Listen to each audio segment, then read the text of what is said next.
आमच्या Dubai tour मधला हा सगळ्यात खतरनाक अनुभव होता। मी निकिता आणि दुबई टूरचा आजचा हा पहिला दिवस आणि ट्रॅव्हल हॉलिकडून आम्हाला या 4 स्टार हॉटेलमध्ये स्टे मिळाला होता। सकाळी पटकन उठून आधी नाश्ता करून घेतला, कारण आज आम्हाला दुबई मधले सगळ्यात फेमस 3 स्पॉट पाहायला मिळणार होते आणि त्यातलं पहिलं फेमस लोकेशन होतं ही दुबई फ्रेम।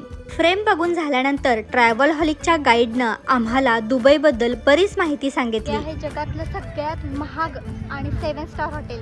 आज आमचा पहिला दिवस असल्यानं सगळ्यांच्या मागणीनुसार दुबईमध्ये आम्ही महाराष्ट्रीयन थाई खाल्ली आणि त्यानंतर आम्ही निघालो खऱ्या वाळवंटात सफारी करायला। आणि ही माझी पहिली वेळ असल्यानं मी खूप एक्सायटेड होते। सगळ्यात आधी इथल्या राईडच्या गाड्या बघूनच मी खूप घाबरले, पण हा अनुभव घ्यायचाच असं ठरवून आम्ही गाडीत बसलो। आणि हा बघा इथला सुंदर नजारा। या 20 मिनिटाच्या खतरनाक सफारीमध्ये आम्ही सगळ्यांनी भरपूरच मजा केली आणि म्हणून